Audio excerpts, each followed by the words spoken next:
ரிஷபராசி அன்பர்கள் உங்களுக்கு இந்த 2026 எப்படி இருக்கும்? முதல்ல முற்பகுதி 1/6/2026 வரைக்கும் ரிஷபராசி அன்பர்களுக்கு எப்படி இருக்கு அப்படின்னா, முதல்ல வந்து பாருங்க, சனி பகவான் லாபஸ்தானத்தில் இருக்கார். சனி லாப சனியாக இருக்கார்.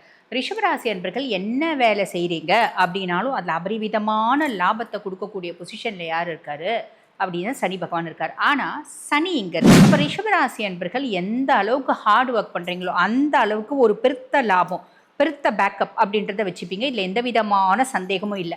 சனி கொடுக்க எவர் தடுப்பார் அப்படின்ற ஒரு வார்த்தை இருக்குது. சனி உங்களுக்கு கொடுக்கறதுக்கு ரெடியாக இருக்கு. அப்போ யாராலையுமே தடுக்க முடியாது. அதை ஞாபகம் வச்சுட்டு நீங்கள் வந்து பார்த்தீங்கன்னா உங்கள் லைஃப்பை மூவ் ஆன் பண்ணுங்கள். ஓகேங்களா? லாப சனியாக இருக்கவர், அதுக்கும் மேலே குருனோட 9ஆம் உச்ச பார்வை அவர் மேலே படியுது. அப்போ லாப சனி லாபங்களை கொடுக்கணும் அப்படின்னு ரெடியாக இருக்கவர் இன்னும் கொஞ்சம் ஃபாஸ்ட்டாக, இன்னும் கொஞ்சம் என்துவாக, இன்னும் கொஞ்சம் ஸ்பீடாக உங்களுக்கு லாபங்களே கொடுப்பார். இதில் எந்த விதமான சந்தேகமும் இல்லை. செய்யக்கூடிய தொழிலை சின்சியராக செய்கிற நல்ல லாபம் அப்படின்றது வருது. என் ஃப்ரெண்ட்ஸ் சப்போர்ட்டிவாக இருக்காங்க அப்படின்ற அமைப்பு. ஆக ரிஷபராசி என்பர்கள் முற்பகுதி நல்லா இருக்கா, பிற்பகுதி நல்லா இருக்கா அப்படின்னா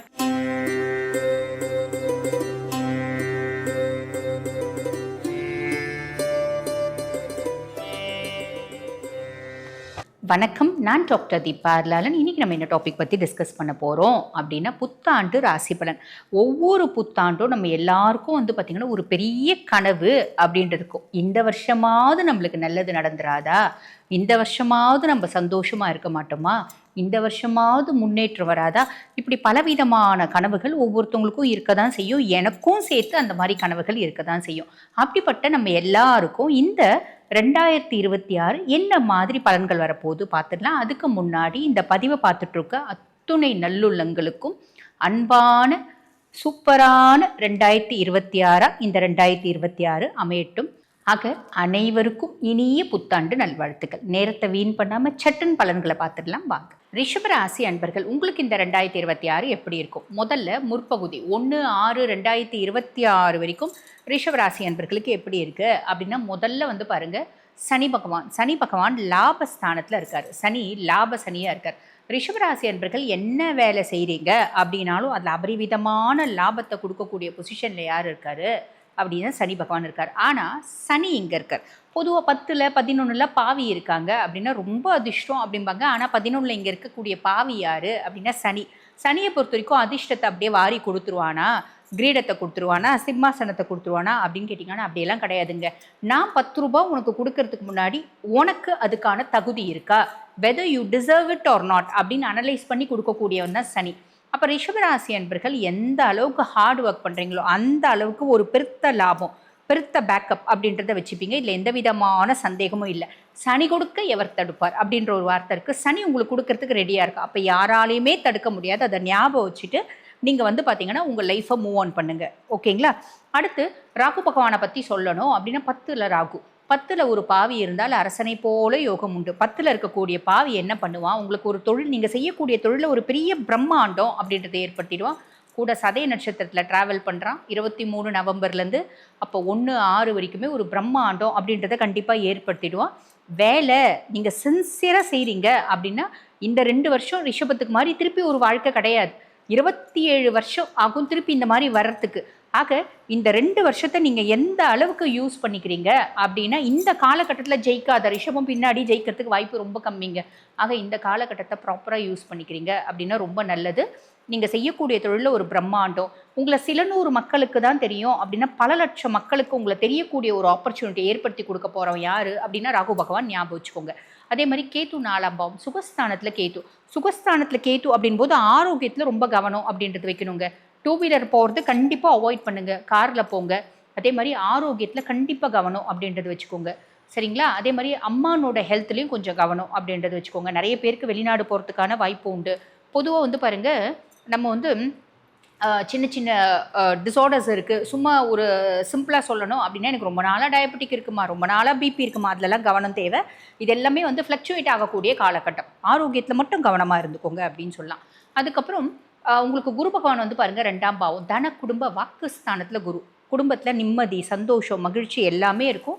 குடும்பத்தில் திடீர் தனப்பிராப்தி, எங்களுக்கு பயங்கரமான வசதி இருக்குமாங்க, காசு இருக்குமாங்க அப்படின்னா நீங்கள் என்ன வேலை செய்கிறீங்களோ அதுக்கான ஒரு இன்கம் அப்படின்றது வரும். எங்களுக்கு கையை கடிக்குதுங்க, எங்களுக்கு காசு இல்லாமல் நாங்கள் கஷ்டத்தில் இருக்கவங்க, அப்படி ஒரு நாளும் வராது, கவலைப்படாதீங்க. இது ஒரு பெரிய ப்ளஸ் அப்படின்னு சொல்லலாம். இழந்த சொந்தம் அப்படின்றது உங்களுக்கு வந்து சேரும். இழந்த சொந்தம் 10 வருஷத்துக்கு முன்னாடி வந்து அந்த சொந்தம் உங்களை விட்டு போயிருக்கலாம், 15 வருஷத்துக்கு முன்னாடி போயிருக்கலாம், அந்த சொந்தம் உங்கள் வாழ்க்கையில் வரும். அதே மாதிரி புது சொந்தம், புது உறவு அப்படின்றது வரலாம். நிறைய பேருக்கு திருமணம் ஆகலாம், புதுசாக வீட்டில் குழந்தை அப்படின்றது ஒன்று பிறக்கலாம். இந்த மாதிரி புது உறவு அப்படின்றது வரும். அதே மாதிரி பாருங்கள், உங்களோட ஆக்கப்பூர்வமான சிந்தனையும் எழுத்தாற்றலும் ஒரு புத்திசாலித்தனமும் மேலோங்கும். சின்ன சின்ன டூர் ட்ராவல் எல்லாம் போகிறதுக்கான வாய்ப்பு உண்டு. அக்கம் பக்கத்து வீட்டாரோட ஒரு நல்ல உறவு அப்படின்றது மெயின்டைன் ஆகிறதுக்கு வாய்ப்பு உண்டு. இது முற்பகுதியில். இப்போ அப்படியே பிற்பகுதி வரலாம். பிற்பகுதி வரீங்க அப்படின்போது சனி சேம் லாப சனியாக தான் இருக்கார். லாப சனியாக இருக்கவர், அதுக்கும் மேலே குருனோட 9ஆம் உச்ச பார்வை அவர் மேலே படியுது. அப்போ லாப சனி லாபங்களை கொடுக்கணும் அப்படின்னு ரெடியாக இருக்கவர் இன்னும் கொஞ்சம் ஃபாஸ்ட்டாக, இன்னும் கொஞ்சம் என்துவாக, இன்னும் கொஞ்சம் ஸ்பீடாக உங்களுக்கு லாபங்களே கொடுப்பார். இதில் எந்த விதமான சந்தேகமும் இல்லை. ராகு 10ஆம் பாவம், தொழில் ஸ்தானத்தில் ராகு குருனோட பார்வையில், முற்பகுதியில் குருனோட பார்வை இருந்துச்சு, குரு சண்டால யோகம் இருந்துச்சு, அங்கே வந்து தொழில் பிரம்மாண்டம் அப்படின்றது வந்துடும். பிற்பகுதியில் தொழில் பிரம்மாண்டம் இருக்கும், ஆனால் குருனோட பார்வை கிடையாது. சொந்த நட்சத்திரத்தில் ட்ராவல் பண்ணுறாரு. அப்போ என்ன ஆகும்? வேலை செய்கிற இடத்துல ப்ரெஷர்ஸ், வேலை செய்கிற இடத்துல என் தலைமையில் பெரிய மூட்டை இருக்குப்பா, என் தலைமையில் 2 பாறாங்களை தூக்கி வச்ச மாதிரி இருக்குது, நான் வேலையை இந்த வடிவேலு ஒரு படத்தில் சொல்லுவார், பேக்கரியை டெவலப் பண்ணாலும் டெவலப் பண்ணேன், காலையில் வந்து இந்த பிரெட் இருக்கா, அது இருக்கா, இது இருக்கான்னு கேட்குற மாதிரி ஆகிப்போச்சுப்பா பொழப்பு அப்படின்வாங்களா, அந்த மாதிரி ஆகிடும் நம்ம பொழப்பு. அப்போ நம்ம ரொம்ப வந்து தொழிலில் மேன்மை முன்னேற்றம் அடைஞ்சாலும் அந்த தொழிலில் ஒரு ப்ரெஷர்ஸ் அப்படின்றது ரொம்ப ஜாஸ்தி இருக்கும். இதுக்கு அந்த பருத்தி மூட்டை குடவுன்லேயே இருந்துக்கலாமே, ஏன் நம்ம என்னத்துக்கே தூக்கிட்டு வந்து இங்கே போட்டோம் அப்படின்ற மாதிரி ஒரு மைண்ட் செட்டும் நம்மளுக்கு வரும்.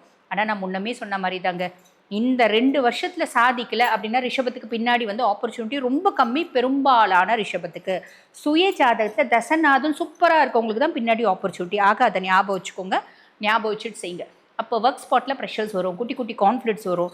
நமக்கும் நம்ம வேலை செய்கிற இடத்துல இருக்க பர்சனாலிட்டிஸ்க்கும் என்னமோ தெரியாது, காரணமே தெரியாமல் நம்மளை பிடிக்காம போயிடும். ஆல்ரெடியே நம்ம மேலே ஒரு பெரிய பிரச்சனை. ரிஷபம் அப்படின்னாலே பார்க்குறவங்களுக்கு என்னதான் ஆகுமோ தெரியாது, பிடிக்கவே பிடிக்காது. ஏன் பிடிக்காது, எதுக்கு பிடிக்காது, ஏன் இப்படி நம்மளை பார்த்து இதுங்க வந்து கஷ்டப்படுதுங்கன்னு அப்படின்னு நம்மளுக்கு கண்டுபிடிக்கவே முடியாது. மேபி ஒன்று இருக்கலாம், நம்ம ரொம்ப ரொம்ப ப்ளசண்ட்டான பர்சனாலிட்டிஸ், அதனால் நல்லா இருக்கவங்கள பார்த்தா யாருக்கு பிடிக்கும்? ரொம்ப ப்ளசண்ட்டாக, ரொம்ப அழகாக, ரொம்ப டீசெண்டாக இருக்கவங்கள பார்த்தா யாருக்கும் பிடிக்காது இல்லைங்களா? மேபி அதுவாக கூட காரணமாக இருக்கலாம். சரி, இப்போ இந்த காலகட்டம் இன்னும் கொஞ்சம் அதிகமாக இருக்கும். ஆகஸ்ட் 2 வரைக்கும் ப்ரெஷர்ஸ் நம்மளுக்கு ரொம்ப அதிகமாக இருக்கும். ஓகேங்களா? அதில் கொஞ்சம் கவனம் அப்படின்றது வச்சுக்கோங்க. நீங்கள் வந்து ஸ்ட்ரெஸ்ஸை வந்து ரிலீவ் பண்ணுறதுக்கு என்னவோ அது செய்யுங்க. இல்லைனா மன ரீதியான குழப்பத்தினால உடல் சார்ந்த நோய்கள் வரதுக்கு வாய்ப்பு உண்டு. கேத்து நோயை கொடுக்கணும் அப்படின்னு ரெடியாக இருக்கான். ஸோ அதில் கவனம் அப்படின்றது வச்சுக்கோங்க. கேத்து சேம் பொசிஷன், கேத்துல எந்த விதமான மாற்றமும் கிடையாது. அதுக்கப்புறம் குரு பகவானை பற்றி சொல்லணும் அப்படின்னா, குரு 3ஆம் பாவம். 3ஆம் பாவத்து குரு என்ன பண்ணுவான்? இளைய சகோதர தைரியஸ்தானத்து குரு. என்னோட தைரியத்தையும் தன்னம்பிக்கையும் அதிகப்படுத்துவோம். அதே மாதிரி நான் முன்னாடியே சொன்ன மாதிரி குட்டி குட்டி டூர்ஸு, அதே மாதிரி பார்த்திங்கன்னா நம்ம வந்து அக்கம் பக்கத்து வீட்டாரோட ஒரு நல்ல உறவு அப்படின்றது வச்சுருக்கிறது, என்னோட எழுத்தாற்றலும் சிந்தனை ஆற்றலும் அறிவாற்றலும் மேலோங்குது அப்படின்ற ஒரு அமைப்பு. இன்பில்ட்டாகவே எனக்கு நிறைய வந்து பார்த்திங்கன்னா ஆக்கப்பூர்வமான சிந்தனை இருக்குது. அதுவும் குரு 3ஆம் பாவத்தில் போய் உட்காந்துட்டான் அப்படின்னும் போது, ஸ்தான பலம் இல்லை அப்படின்னாலும் தைரியஸ்தானத்தில் குரு உட்கார்ந்துட்டுருக்கான் அப்படின் போது என்னோட நாலேஜை நான் அதிகப்படுத்திப்பேன். அதனால் தைரியம் அப்படின்றது வரும். பொதுவாக ரிஷபராசி அன்பர்களுக்கு வந்து பார்த்திங்கன்னா குருவை பொறுத்த வரைக்கும் 8 மற்றும் 11க்கு அதிபன். அஷ்டமாதிபதியும் அவன் தான், லாபாதிபதியும் அவன் தான். பெரும்பாலான ரிஷபராசி அன்பர்கள் மத்தியம வயசில் இருக்கீங்க அப்படின்னா ஒன்று குரு தசையில் இருப்பீங்க, இல்லை சனி தசையில் இருப்பீங்க. சுய ஜாதகத்தில் சனியும் குருவும் எப்படி இருக்கா அதையும் ஒரு கேல்குலேஷன் பண்ணிக்கோங்க.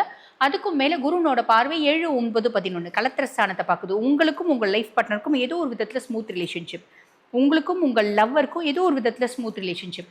லவ் பிரேக்கப் ஆகிடுச்சு, புதுசாக லவ் வரதுக்கு வாய்ப்பு உண்டு. நிறைய ரிஷபத்துக்கு வந்து பார்த்திங்கன்னா லவ் வரதுக்கு வாய்ப்பு உண்டு, ரிலேஷன்ஷிப் வரதுக்கு வாய்ப்பு உண்டு. பாக்கியஸ்தானத்தில் குருவனோட பார்வை, ஒரு விஷயத்தை ஒரு முறை செஞ்சு நடக்கலாமா, 2வது முறை செஞ்சு நடந்துருச்சுமா அப்படின்ற மாதிரி.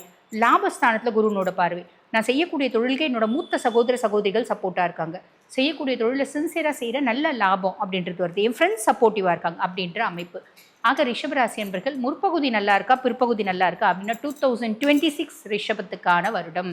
ஞாபகம் வச்சுக்கோங்க. சொன்ன சின்ன சின்ன விஷயத்தில் மட்டும் கவனமாக வச்சுக்கோங்க, கவனமாக இருந்துக்கோங்க. இருக்கிறீங்க அப்படின்னா இந்த காலகட்டம், இந்த வருஷம் முழுசும் உங்களுக்கு நல்லது நடக்கும், நல்லது மட்டுமே நடக்கும். வாழ்த்துக்கள். இப்போ நான் சொல்லியிருக்க பலன்கள் வந்து பார்த்திங்கன்னா உங்கள் ராசிக்கான ஒரு பொதுவான பலன்கள். இந்த பதிவை பார்த்துட்ருக்கோங்க, அம்மா எங்களோட சுய ஜாதகத்தை நாங்கள் வந்து அனலைஸ் பண்ணிக்கணும், இந்த 2026ஆம் ஆண்டு எங்களுக்கு எவ்வளோ நல்லது நடக்கும், இல்லை பல முக்கியமான விஷயங்கள் இருக்குது, பல முக்கியமான பிரச்சனைகள் இருக்குது, அந்த பிரச்சனைகள் தீருமா தீராதா, இந்த மாதிரி பல கேள்விகளுக்கு வந்து பார்த்திங்கன்னா உங்கள் சுய ஜாதகம் ஒரு இண்டெக்ஸாக இருக்கும். உங்கள் சுய ஜாதகத்தை அனலைஸ் பண்ணிக்கணும் அப்படின்னா நான் பேசிகிட்டு இருக்கும்போதே என்னோடய வாட்ஸ்அப் நம்பர் கொடுத்துருப்பாங்க. அந்த வாட்ஸ்அப் நம்பருக்கு கால் பண்ணி அப்பாயின்மெண்ட் ஃபிக்ஸ் பண்ணி என்கிட்ட பேசிக்கலாம். தேங்க்யூ.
மிதுன ராசி அன்பர்கள், உங்களுக்கு இந்த 2026 எப்படி இருக்குது? ஃபஸ்ட்டு முற்பகுதி, அதாவது 1/6/2026 வரைக்கும் சனி பகவான் எங்கே இருக்கா?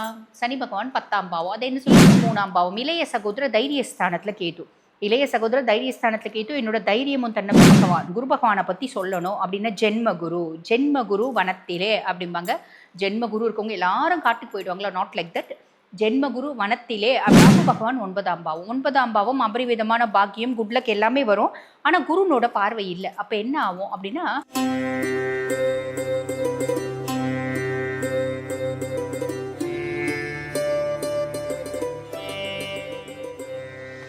வணக்கம், நான் டாக்டர் தீபா லாலன். இன்றைக்கி நம்ம என்ன டாபிக் பற்றி டிஸ்கஸ் பண்ண போகிறோம் அப்படின்னா, புத்தாண்டு ராசி பலன். ஒவ்வொரு புத்தாண்டும் நம்ம எல்லாருக்கும் பார்த்திங்கன்னா ஒரு பெரிய கனவு அப்படின்றது இருக்கும். இந்த வருஷமாவது நம்மளுக்கு நல்லது நடந்துராதா? இந்த வருஷமாவது நம்ம சந்தோஷமாக இருக்க மாட்டோமா? இந்த வருஷமாவது முன்னேற்றம் வராதா?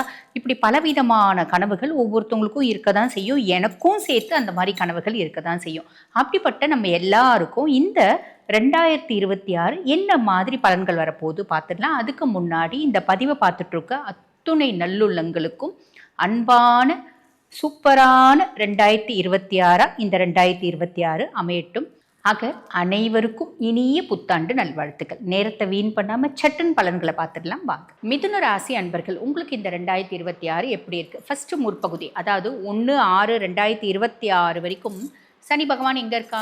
சனி பகவான் 10ஆம் பாவம். அதை என்ன சொல்லுவாங்க? கர்ம சனி அப்படிம்பாங்க.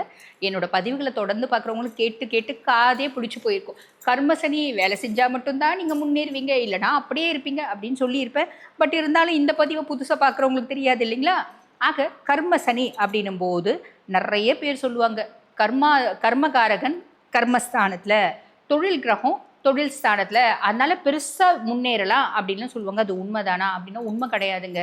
சனியை பொறுத்த வரைக்கும் தொழில் ஸ்தானத்தில் அவன் உட்கார்றா அப்படின்னா நீ ஒரு மடங்குக்கு பதில் 2 மடங்கு உழைப்பு அப்படின்றத மூலதனமாக போடணும். 2 மடங்கு உழைப்பு அப்படின்றத மூலதனமாக போடும்போது நீ பெரிய லெவலில் அப்லிஃப்ட் ஆவ.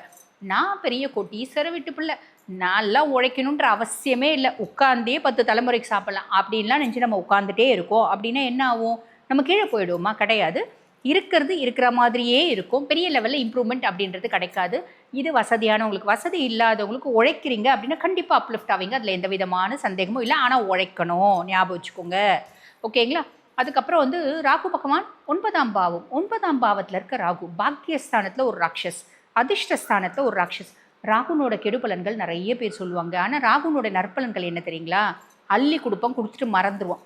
புரியுதுங்களா? அப்போ அபரிவிதமான பாக்கியங்கள், அதிர்ஷ்டம் இது எல்லாத்தையும் வந்து குட் லக், ஃபார்ச்சூன், மேன்மை, முன்னேற்றம் எல்லாமே கிடைக்கும். இது கொடுக்கக்கூடியவன் யார்? ராகு பகவான் தான். நெகட்டிவ் ஏதாவது இருக்காமா? இருக்குது. ஆனால் முற்பகுதியில் கிடையாது. காரணம் என்னென்னா குருனோட பார்வை இருக்குது, குரு சண்டால யோகம் இருக்குது. சரி, கேது 3ஆம் பாவம், இளைய சகோதர தைரியஸ்தானத்தில் கேது. இளைய சகோதர தைரியஸ்தானத்தில் கேது என்னோட தைரியமும் தன்னம்பிக்கையும் வேற லெவலில் இருக்குது. ஏன்னா அங்கே இருக்கிறது நாக கிரகம், சர்ப்ப கிரகம், சாயா கிரகம், அதெல்லாம் ஓகே. ஆனால் என் தம்பி தங்கச்சிக்கும் எனக்கும் ஒரு பெரிய கேப் இருக்கேம்மா, இருந்துட்டு போட்டுமேம்மா, நல்லது தானே.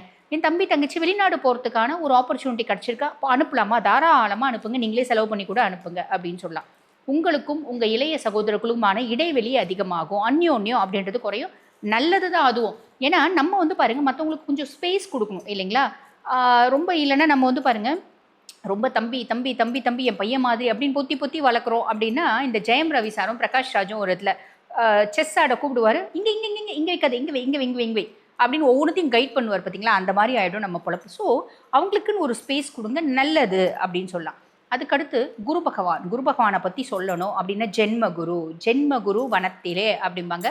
ஜென்மகுரு இருக்கவங்க எல்லாரும் காட்டுக்கு போயிடுவாங்களா? Not like that. ஜென்மகுரு வனத்திலே அப்படின் போது இடமாற்றம் நிறைய மிதுன ராசிக்கு நடக்கும். தொழில் மாற்றம் அப்படின்றது நடக்கும். சம்பந்தமே இல்லாத தொழில் நீங்கள் செய்வீங்க. உதாரணத்துக்கு நீங்கள் ஒரு டாக்டராக இருக்கீங்கன்னு வச்சுக்கோங்களேன். எனக்கு தெரிஞ்சது அதுதான், எனக்கு தெரிஞ்ச தொழில் நான் உங்களுக்கு எக்ஸாம்பிளாக சொல்கிறேன். நீங்கள் ஒரு டாக்டராக இருக்கீங்க அப்படின்னு வச்சுக்கோங்களேன். இந்த காலகட்டம் ஒரு அஸ்ட்ராலஜி பார்க்க வருங்க, அது உங்களோட பேஷனாக இருக்கலாம். ஒரு அஸ்ட்ராலஜி பார்க்க வரலாம், என்னை வச்சே நான் சொல்கிறேன், ஓகேங்களா? அதுக்காக டாக்டர் தொழிலை விட்டுருவீங்களா? அப்படி கிடையாது. அதையும் செய்வீங்க, இதையும் செய்வீங்க. ஒரு சிலர் அந்த தொழிலை விட்டு புது தொழில் வந்து செய்யறதுக்கான பிராப்தமும் உண்டு அப்படின்றது ஞாபகம் வச்சுக்கோங்க. தேவையில்லாத சேர்க்க கவனம் தேவை. கூடா நட்பு கேடு விளைவிக்கும், அதில் கவனம் தேவை. எது கூடுற நட்பு, எது கூடாத நட்பு எப்படி தெரியும்? ரொம்ப எளிமையான விஷயங்க. யார் கூட பழகினாலும் உங்களோட ரகசியங்களை பகிராதீங்க, நல்லது அப்படின்னு சொல்லலாம். இது முற்பகுதி. சரி, அப்படியே பிற்பகுதிக்கு வாங்க. அதாவது 1/6/2026 2026 முடிய எப்படி இருக்குது அப்படின்னா, சனி சேம் கர்ம சனியாக இருக்கார். குருனோட பார்வை அவர் மேலே படியுது. அப்போ நீ செஞ்சா செய்யாட்டி போயா, உனக்கு நான் வந்து நல்லது செய்யணுன்ற ஒரு விஷயம் என் தலையில் எழுதப்பட்டிருக்கு, அதனால நான் உனக்கு கொடுத்துட்றேன் போ அப்படின்ற மாதிரி ஒரு தராசை வச்சுட்டு, நீ எள்ளை வச்சா எள்ளுக்கான விலை கொடுப்பேன், கொள்ளை வச்சா கொள்ளுக்கான விலை கொடுப்பேன், நீ வேலை செஞ்சானா தான், நீ வச்சியானா தான் உனக்கு அதுக்கான விலையை கொடுப்பேன் அப்படின்னு ரொம்ப ஸ்ட்ரிக்ட் ஆஃபீஸராக இருக்கக்கூடிய சனி பகவான் என்ன பண்ணுவார்? கொஞ்சம் லீனியன்ட்டாக அவர், சரி விடு, நீ வந்து வேலை செய்றியா, ஏதோ ஒரு வேலை செய், நான் லாபத்தை கொடுக்கணுன்ற தலையெழுத்து, குரு வேற என்னை பார்த்து தொலைகிறானே, கொடுத்துட்றேன் அப்படின்ற மாதிரி கொடுத்துருவாரு. இது நல்லதா கெட்டதா? ரொம்ப நல்லது அப்படின்னு சொல்லலாம். ராகு பகவான் 9ஆம் பாவம், 9ஆம் பாவம் அபரிவிதமான பாக்கியம், குட்லக் எல்லாமே வரும். ஆனால் குருனோட பார்வை இல்லை. அப்போ என்ன ஆகும் அப்படின்னா, இந்த 9ஆம் பாவம் அப்படின்றது உங்கள் அப்பாவை குறிக்கக்கூடிய பாவம். உங்களுக்கும் உங்கள் அப்பாவுக்கும் கருத்து வேறுபாடு வரத்துக்கு வாய்ப்புண்டு. ஒரு பெண்ணால் மனக்கசப்பு, மனசஞ்சலம் வரத்துக்கு வாய்ப்புண்டு. அப்பானோட ஒரு தயவுனால வெளிநாடு போகிறதுக்கு வாய்ப்புண்டு. அப்பானோட பேரும் புகழும் அதிகமாகும். ஓகேங்களா? இந்த மாதிரி நிறைய நல்ல விஷயம் நடக்கும். ஹையர் எஜுகேஷனுக்காக நீங்கள் வெளிநாடு போகிறதுக்கு வாய்ப்பு உண்டு. அங்கேயே போய் வேலை செய்யலாம், படிக்கலாம். இந்த மாதிரி நிறைய நல்ல விஷயங்கள் அப்படின்னு சொல்லலாம். கேது சேம் பொசிஷன், கேதுவில் மாற்றம் கிடையாது. அதுக்கப்புறம் குரு பகவானை பற்றி சொல்லணும் அப்படின்னா, குரு பகவான் 2ஆம் பாவம், தன குடும்ப வாக்குஸ்தானத்தில் குரு. தன குடும்ப வாக்குஸ்தானத்தில் குருன்றதுனால குடும்பத்தில் நிம்மதி இருக்கும், சந்தோஷம் இருக்கும், மகிழ்ச்சி இருக்கும், திடீர் தன பிராப்தி அது எல்லாமே இருக்கும். அதெல்லாம் பெருசாக கவலைப்பட வேணாங்க. ஆனால் மிதுன ராசி என்பர்கள் உங்களோட ராசி அதிபன் யார் அப்படின்னா புதன் பகவான். புதனுக்கு குரு நட்பா பகையா அப்படின்னா பகை கிரகங்க. ஆக நம்ம என்ன பண்ணணும், யாருக்கும் வாக்கு கொடுத்துடக்கூடாது. இந்த பிள்ளைங்க ரொம்ப குடும்ப குத்து விளக்குங்க. இந்த பிள்ளைய உங்கள் பையனுக்கு நீங்கள் கல்யாணம் பண்ணீங்க அப்படின்னா உங்கள் குடும்பத்தை அப்படியே மாலை மாதிரி கொத்தே வச்சிருப்பா பிள்ளை அப்படின்னு சொல்லிட்டு நீங்கள் ஏதாவது ஒரு பிள்ளைய சொல்லி பிள்ளைய கல்யாணம் பண்ணி வச்சிங்க அப்படின்னு வச்சுக்கோங்களேன். அது ரொம்ப கௌரவமான குடும்பமாக இருக்கும். இந்த பிள்ளை வெளியே பார்க்குறதுக்கு ரொம்ப கௌரவமாக தான் இருக்கும். கல்யாணம் பண்ணி கொடுத்துட்டீங்க அப்படின்னா அப்புறம் தான் தெரியும், இந்த பிள்ளைக்கு இன்ஸ்டாவில் 200 ஃப்ரெண்டு, எஃபியில் 300 ஃப்ரெண்டு, பிள்ளை போடாத ஆட்டம் இல்லை, பண்ணாத அமக்கலம் இல்லை. அவங்க என்ன சொல்லிடுவாங்கன்னா, என் குடும்பத்தை கெடுக்கணும்னே நீ இந்த பிள்ளையை கட்டி வச்சியா அப்படின்ற மாதிரி நம்ம தலையில் பழி விழுந்துரும். அப்போ நம்ம என்ன பண்ணலாம்? ரொம்ப சிம்பிள். யாருக்கும் வாரண்டி கேரண்டி வாக்கு கொடுக்க வேண்டாம். அது மட்டும் வச்சுக்கினீங்க அப்படின்னா நல்லது அப்படின்னு சொல்லலாம். பொதுவாக மிதுன ராசி அன்பர்கள் உங்களை பொறுத்த வரைக்கும் குரு பகவான் வந்து பாருங்கள் 7க்கும் 10க்கும் அதிபன். கலத்திர ஸ்தானத்துக்கும் அவன் தான் அதிபன், அதே மாதிரி தொழில் ஸ்தானத்துக்கும் அவன் தான் அதிபன். அவன் 2ல் போகக்கூடியதுனால, அதாவது 2ல் வந்து உச்சம் பெற்று அமர்றதுனால என்ன மாதிரி பலன்கள் அப்படின்னு உங்களுக்கு சொல்லிட்டேன். அதுக்கும் மேலே குருனோட பார்வை 6, 8, 10 6ஆம் பாவம் ருணரோக சத்ரு ஸ்தானத்தை பார்க்குது. கடன், எதிரி, நோய் இல்லாத வாழ்க்கையை உங்களுக்கு கொடுக்கணும் அப்படின்றது குரு பகவானோட ஒரு கட்டளை, அவனோட ஒரு டியூட்டி அப்படின்னு சொல்ல. ஆக அதை வந்து கிளியர் பண்ண ட்ரை பண்ணுவான். நிறைய மிதுன ராசி அன்பர்கள் கடன் நிறைய இருக்குது அப்படின்னாலும் கடனை செலுத்தணும், கடனை வந்து பார்த்திங்கன்னா கடன்லேருந்து விமோச்சனம் ஆகணும் அப்படின்னு நீங்கள் முடிவு பண்ணீங்க அப்படின்னா அதுலேருந்து வரத்துக்கு வாய்ப்பு உண்டு. 8ஆம் பாவம் அஷ்டமஸ்தானத்தை குரு பார்வை இருக்குது. மிதுன ராசி என்பர்கள் ஏதாவது ரிலேஷன்ஷிப்பில் இருக்கீங்க அப்படின்னா, என்னம்மா நீங்கள் மிதுனத்தை பற்றி இப்படி சொல்கிறீங்களேம்மா, நாங்கள்லாம் அந்த மாதிரி ரிலேஷன்ஷிப்லலாம் இருக்கக்கூடியவங்க கிடையாதும்மா. இருக்காதவங்களை பற்றி கவலையே இல்லைங்க. இருக்கிறவங்களுக்கு இந்த வரிகள் அது ஞாபகம் வச்சுக்கோங்க. ஓகேங்களா? அந்த மாதிரி இருக்கிறவங்களுக்கு அந்த ரிலேஷன்ஷிப்பில் ப்ராப்ளம் அப்படின்னாலும் வெளியே தெரியறதுக்கான வாய்ப்பு இல்லை, குரு பார்வை இருக்கிறதுனால. அதுதான் தீபாவளின்னு சொல்லிட்டாங்க, வெளியே தெரியறதுக்கு வாய்ப்பே இல்லை. அதனால சுற்றுலா கூட்டிங்கன்னு அப்படின்னு சொல்லிட்டு நேராக பீச்சும் பார்க்கும் எல்லாரு கண்ணும் பட்டுற மாதிரி நீங்கள் சுற்றுனீங்க அப்படின்னு வச்சுக்கோங்களேன், குரு கூட தான் என்ன பண்ணுவார். அதனால் தெரியறதுக்கு வாய்ப்பு இல்லை அப்படின்னு எப்படி இவ்வளோ நாள் வரைக்கும் இலைமறைவு காய்மறைவாக இருந்தீங்களோ அப்படியே இருங்க, நல்லது அப்படின்னு சொல்லலாம். 10ஆம் பாவம் தொழில் ஸ்தானத்தை குரு பார்க்குறார். தொழிலில் வந்து இருந்து வந்த முட்டுக்கட்டைகள், முரண்பாடுகள், ஒரு விதமான குழப்பமான நிலை, நிறைய மிதனத்துக்கு வந்து பாருங்கள் இந்த வேலை பறி போயிடுமா அப்படின்ற எண்ணமும் நிறைய பேருக்கு இருந்துச்சு. அதிலிருந்து எல்லாம் நல்ல மாற்றம், முன்னேற்றம் அப்படின்றது சாலிடாக வருங்க. ஆக மிதுன ராசி அன்பர்களுக்கு முற்பகுதி நல்லா இருக்கா, பிற்பகுதி நல்லா இருக்கா அப்படின்னா, முற்பகுதி அபவ் ஆவரேஜ் இருக்குது, பிற்பகுதி சூப்பராக இருக்குது அப்படின்னு சொல்லலாம். வாழ்த்துக்கள். இப்போ நான் சொல்லியிருக்க பலன்கள் வந்து பார்த்திங்கன்னா உங்கள் ராசிக்கான ஒரு பொதுவான பலன்கள். இந்த பதிவை பார்த்துட்டு இருக்கோங்க, அம்மா எங்களோட சுய ஜாதகத்தை நாங்கள் வந்து அனலைஸ் பண்ணிக்கணும். இந்த 2026ஆம் ஆண்டு எங்களுக்கு எவ்வளோ நல்லது நடக்கும், இல்லை பல முக்கியமான விஷயங்கள் இருக்குது, பல முக்கியமான பிரச்சனைகள் இருக்குது, அந்த பிரச்சனைகள் தீருமா தீராதா, இந்த மாதிரி பல கேள்விகளுக்கு வந்து பார்த்திங்கன்னா உங்கள் சுய ஜாதகம் ஒரு இண்டெக்ஸாக இருக்கும். உங்கள் சுய ஜாதகத்தை அனலைஸ் பண்ணிக்கணும் அப்படின்னா, நான் பேசிகிட்டு இருக்கும்போதே என்னோடய வாட்ஸ்அப் நம்பர் கொடுத்துருப்பாங்க. அந்த வாட்ஸ்அப் நம்பருக்கு கால் பண்ணி அப்பாயின்மெண்ட் ஃபிக்ஸ் பண்ணி என்கிட்ட பேசிக்கலாம். தேங்க்யூ.